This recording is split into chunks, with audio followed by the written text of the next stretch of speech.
दर्शक विवेक की सलाह दी जाती है। ये वीडियो हॉरर कंटेंट है जिसमें डरावने दृश्य, ग्राफिक इमेज और मनोवैज्ञानिक थीम शामिल है जो डर, तनाव या बुरे सपने पैदा कर सकते हैं। संवेदनशील व्यक्ति, हृदय रोगी या ट्रॉमा से पीड़ित लोग इसे ना देखें। चैनल और निर्माता किसी भी शारीरिक, भावनात्मक के मनोवैज्ञानिक प्रभाव के लिए जिम्मेदार नहीं है। वीडियो देखना पूरी तरह आपके अपने जोखिम पर है। जारी रखने पर आप इन शर्तों को स्वीकार करते हैं। 14वीं शताब्दी में फिरोज शाह तुगलक द्वारा निर्मित शिकार लॉज मुख्य सड़क से 1.5 किलोमीटर दूर चाणक्यपुरी के एक जंगल के अंदर स्थित है। इसका नाम मालचा मार्ग के नाम पर रखा गया है, जहां राजनयिकों, व्यापारियों और लेखकों सहित शहर के अभिजात वर्ग के लोग रहते हैं।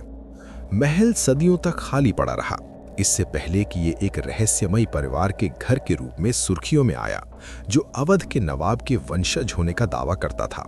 परिवार की कुल माता बेगम विलायत महल अपने 2 बच्चों रजा और सकीना के साथ मई 1985 में लगभग 1 दर्जन शिकारी कुत्तों के साथ महल में रहने आई थी। उनके आने से पहले इस संरचना को बिस्तादारी खंडहर के नाम से जाना जाता था। बेगम को महल तब अलॉट किया गया जब उन्होंने न्यू दिल्ली रेलवे स्टेशन के फर्स्ट क्लास प्रतीक्षा कक्ष में डेरा डाला और सरकार से मान्यता की मांग की। सरकार ने अंततः 1985 में बेगम की मांग स्वीकार कर ली, लेकिन शर्तें कठोर थीं।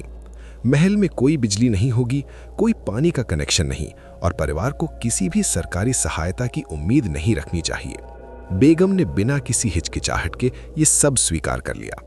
महल के मुख्य द्वार पर एक हाथों से लिखी चेतावनी लगा दी गई, intruders shall be gunned down.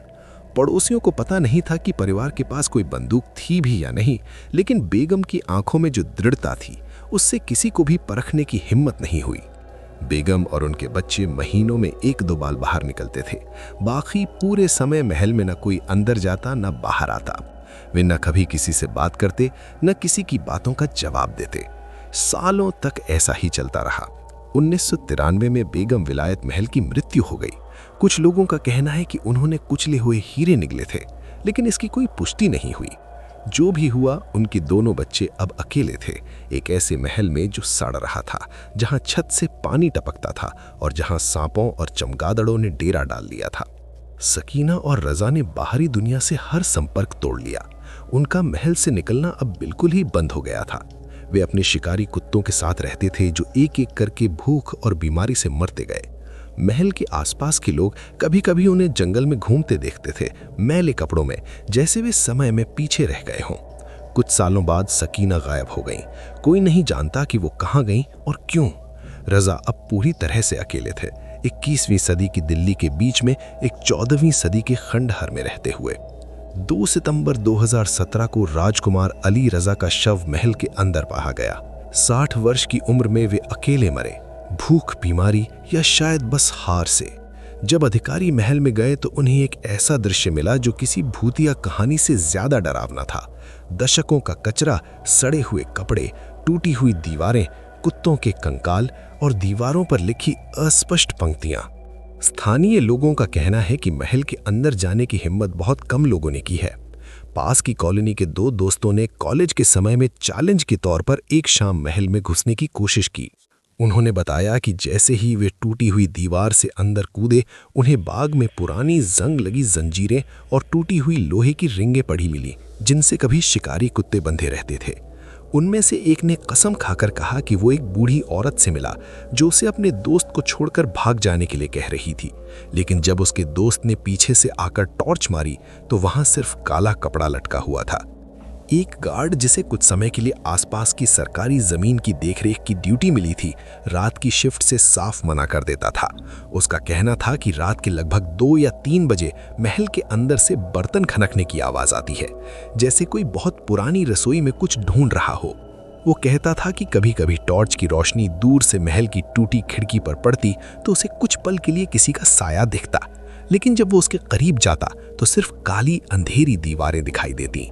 सबसे ज्यादा परेशान करने वाली बात यह है कि महल को लेकर कोई वापस नहीं आया वाली कहानियां हमेशा अधूरी रहती हैं। किसी का दोस्त, किसी का दूर का रिश्तेदार जो बहादुरी दिखाने के लिए अंदर गया था, उसके बारे में कहा जाता है कि बाद में वो ज्यादा बातूनी नहीं रहा, रात को नींद में चीखने लगा या अकेले घर में रहने से डरने लगा। कोई सीधे ये नहीं कहता कि वो वापस नहीं आया, लेकिन जो लौटा वो पहले वाला इंसान नहीं रहा।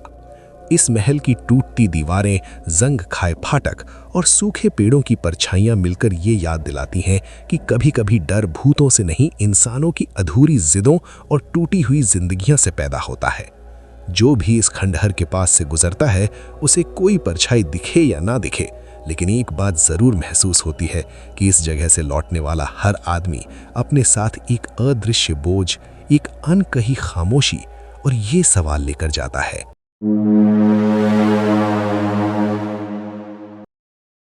दोस्तों, ये कहानी है जापान की।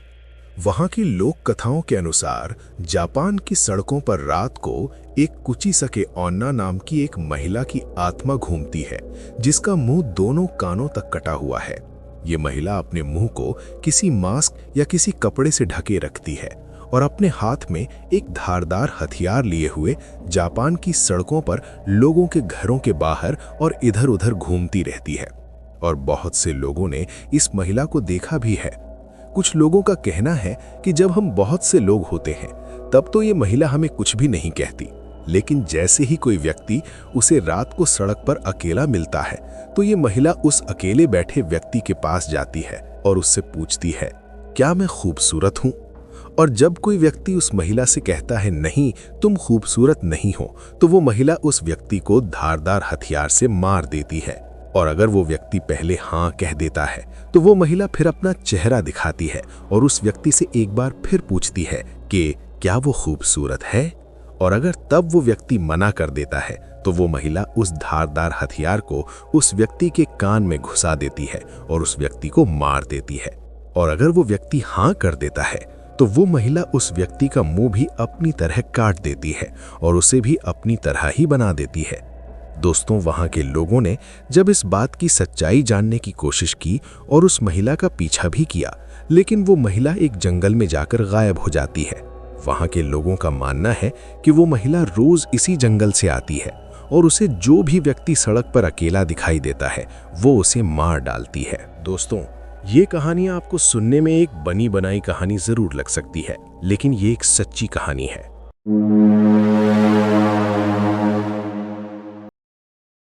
एक बहुत छोटी लड़की पहली बार घर में बिल्कुल अकेली थी। उसके साथ सिर्फ उसका कुत्ता था। टीवी पर न्यूज़ चल रही थी। उसके ही इलाके में एक हत्यारा खुलेआम घूम रहा था। डर के मारे लड़की ने घर के सारे दरवाजे और खिड़कियां बंद कर दी, लेकिन एक चीज उसकी नजर से छूट गई। बेसमेंट की खिड़की वो खुली रह गई। रात को वो अपने कुत्ते को साथ लेकर अपने कमरे में सोने चली गई। कुत्ता उसके बिस्तर के नीचे लेट गया। आधी रात को उसकी नींद खुली। बाथरूम से टप टप पानी गिरने की आवाज आ रही थी। उसका दिल जोर जोर से धड़कने लगा। डर इतना था कि वो बिस्तर से उठने की हिम्मत नहीं कर पाई। खुद